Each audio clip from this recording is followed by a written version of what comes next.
이번에는 일본 쪽으로 시선을 좀 돌려볼까 합니다. 사실 매크로적으로 중동이랑 이스라엘에 대한 이슈가 워낙 많았다 보니까 사실 주말 사이에 큰 이슈는 없었는데 일본 쪽에서 정부 공급 반값 쌀과 관련해서 되팔기 금지 관련한 뉴스가 나와서 하나 좀 체크해 볼까 합니다.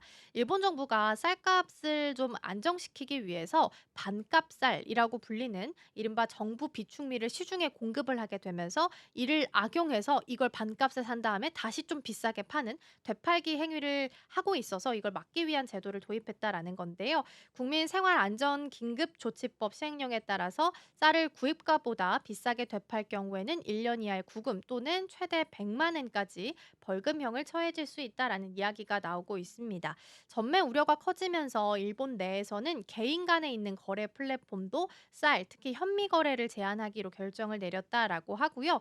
이런 소식이 또 크게 보면 연결을 좀 지어 보면 중동 리스크가 불거지게 되면 당연히 사료에 대한 부분, 그러니까 곡물에 대한 값에 대한 부분도 올라갈 수밖에 없는 상황입니다. 지금 일본에서 반값 쌀에 대해서 되팔기를 지금 전매를 제한을 좀 두고 있는 상황인데 지금처럼 중동 리스크가 불거져서 곡물 가격에 장기적으로 영향을 미치게 된다면 이에 대한 부분도 이렇게 되팔게 되는 부분도 더 성행할 수 있기 때문에 이를 막기 위해서 일본 정부가 좀 나섰다라고 해석을 좀 할 수 있지 않을까 싶습니다. 이번에는 미국 쪽으로 다시 옮겨가서 해병대 관련된 이야기를 좀 해 볼까 합니다. 사실 LA 폭동 관련해서 이제 시위 이야기가 좀 나오고 있는 상황인데 LA에서 트럼프 행정부의 불법 이민 단속에 반발하는 시위가 지금 8 일째 이어지고 있습니다. 연방 정부는 약 200 명의 해병대를 현장에 투입했는데요.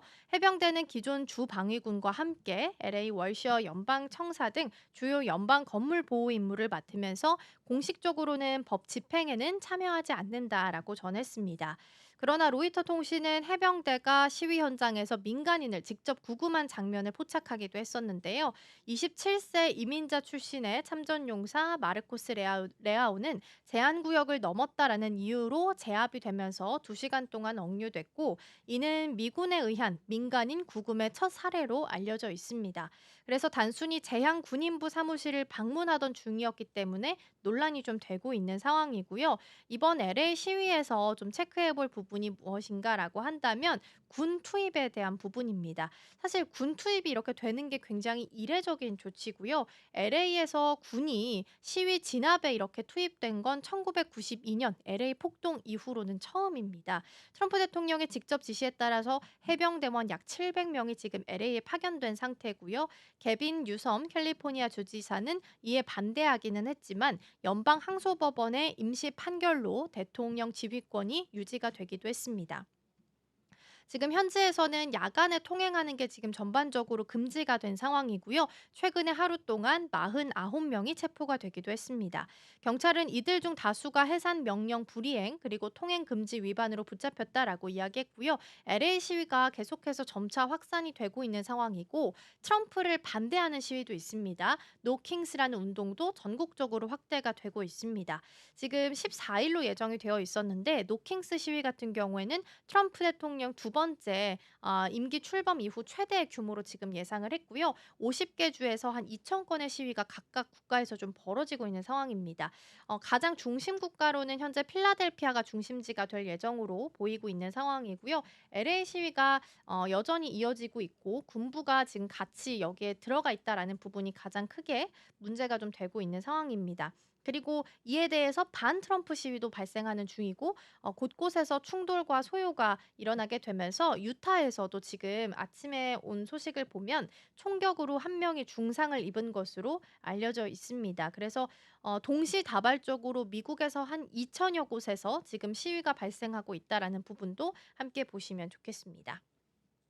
자, 이번에는 월마트랑 아마존과 관련된 내용을 좀 보도록 하겠습니다. 월마트와 또 아마존이 자체 스테이블 코인 발행을 검토하고 있다라는 소식이 전해졌습니다. 전통적으로 은행이나 신용카드 기반의 결제 시스템을 대체할 수 있는 수단으로 보이고요. 지금 여행업체 익스피디아나 항공사와도 이거 같은 방안을 좀 고려하고 있는 것으로 월스트리트 저널 보도가 나오기도 했습니다. 보통 이제 스테이블 코인이라고 하면 달러 같은 혹은 이제 국내로 들여온다면 원화가 되겠죠. 이렇게 달러 같은 법정 화폐에다가 가치를 딱 고정시켜 놓은 자산으로 보시면 될 것 같고요. 미국 국채를 담보로 하고 있는 상황이라서 사실 가격 변동성을 굉장히 최소화할 수 있다라는 장점이 있긴 합니다. 아마존 같은 경우에는 자체 코인을 발행하는 방안을 검토하고 있고요.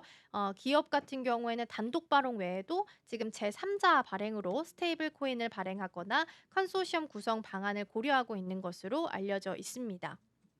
그러면 상대적으로 피해를 보는 기업도 당연히 생길 수밖에 없겠죠. 기존에 이제 우리가 월마트나 아마존에서 카드 결제를 많이 했을 텐데 그렇게 카드 결제를 하게 되면 중간에 있는 신용카드 결제 카드사들은 수수료를 통해서 수익을 구조화시키게 됩니다. 그런데 이제는 이런 과정이 필요가 없어지기 때문에 카드사 입장에서는 피해를 좀 볼 수밖에 없는 상황이고요. 반대로 이제 소비자 입장에서 생각해 본다면 수수료를 절감할 수 있는 기회가 될 수 있는 좋은 부분일 수도 있겠다라는 부분으로 해석하시면 좋겠습니다.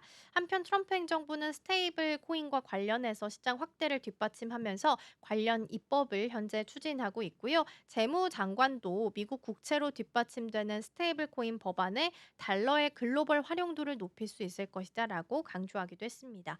지금 스테이블 코인 시가총액이 2,373억 달러라고 하고요. 테더랑 USDC 코인 같은 경우에는 대부분 요 두 종목이 좀 차지를 하게 되면서 1년 동안 2배 가까이 성장하는 모습을 보이기도 했습니다.